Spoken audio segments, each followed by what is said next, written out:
Salut à toutes et à tous les amis, ça y est, la phase de poule de l'Euro 2024 vient de se terminer et on connaît les 16 équipes qualifiées pour les huitièmes de finale et il y aura du lourd au programme. Deuxième de son groupe, l'équipe de France affrontera la Belgique, les retrouvailles placard de la dernière heure ce jeudi matin.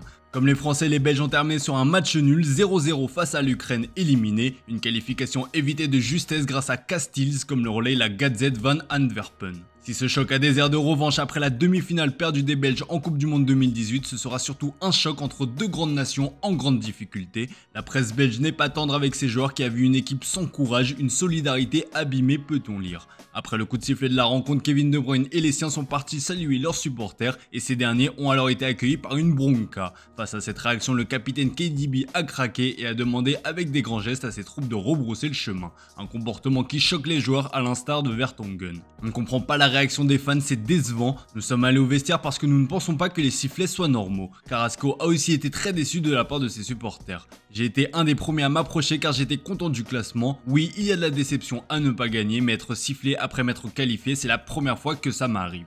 Clairement, il y a de l'eau dans le gaz et c'est aussi le cas chez nos bleus. Alors qu'on a toujours salué l'esprit d'unité chez la bande ADD, le vestiaire est en train d'exploser. Les choix du sélectionneur interrogent à l'heure où les cadres comme Giroud déçoivent. Selon l'équipe, Didier Deschamps a même recadré l'attaquant. Il lui a reproché un manque d'engagement évident et il estime qu'actuellement Giroud n'a pas les capacités pour apporter à l'équipe. Ce dernier devra donc se contenter d'un rôle de remplaçant et c'est peut-être aussi le cas pour Griezmann qui a la grise mine comme l'explique le Parisien. En Allemagne, tout a changé pour le joueur de l'Atlético de Madrid, plus de statut de chouchou, plus rien. Sa série de 84 matchs d'affilée avec les Bleus s'est même stoppée. Une distance avec Deschamps s'est installée comme le rapporte le journal et sa présence pour les huitièmes de finale est loin d'être assurée. Bref, ce sera un choc entre deux nations blessées. Décidément, c'est assez compliqué pour les favoris de cet Euro si on met de côté l'Allemagne et l'Espagne qui répondent présents. Face à la Géorgie hier, le Portugal a envoyé ses coiffeurs qui se sont piteusement inclinés sur le score de 2-0. Pour le journal des Noticias, c'est une prestation à oublier. Emmené par un Cristiano Ronaldo très nerveux comme le rapporte Ojogo, la Seleção a connu une sacrée désillusion. Le 50e match de CR7 dans les grandes compétitions nationales ne restera clairement pas dans les annales. Le capitaine de l'équipe portugaise a terminé pour la première fois une phase de groupe sans marquer de but. Abola préfère retenir l'essentiel, à savoir la qualification et qu'il n'y a pas eu de blessés. Si on aurait pu imaginer les critiques s'abattre sur Cristiano Ronaldo, c'est plutôt Antonio Silva qui prend cher ce jeudi matin. Antonio n'est pas un simple, accorde le journal Record. Le défenseur du SL Benfica est passé à côté de son match, provoquant un penalty. Clairement, ce dernier a loupé sa chance de bousculer la hiérarchie. Pepe peut dormir tranquillement sur ses deux oreilles, même à 41 ans. Si le Portugal est passé à côté de son match, c'est en partie dû au match parfait de la Géorgie. Emmené par un trio de feu composé de Kvaratskhelia, Mikotadze et le gardien Mamardashvili, l'équipe sensation de cet Euro a décroché une qualification historique pour sa première participation. Comme le placarde le journal AS, la prochaine destination de l'Espagne sera en gare de Géorgie. Les Espagnols s'attendent clairement à une opposition de taille contre la Géorgie, comme le rapporte le Mundo Deportivo.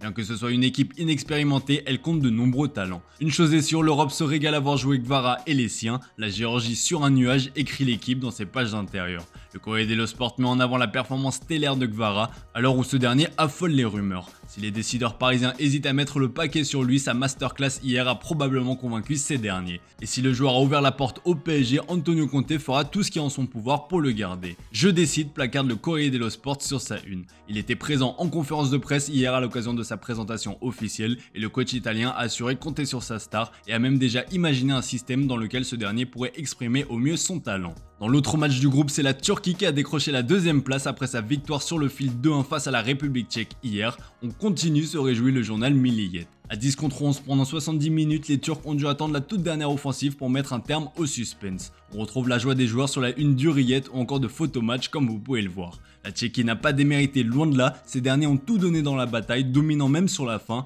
mais à 10 et face à un Arda Güler une fois de plus brillant comme le rapporte le journal AS, ça n'a pas suffi. Çalhanoğlu et Tosun sont les buteurs côté turc. Ils affronteront l'Autriche en huitième de finale. Pour la République tchèque, c'est une nouvelle désillusion face à la Turquie, la bête noire puisque ces derniers se sont fait éliminer par cette même adversaire comme en 2008, 2016 et donc en 2024.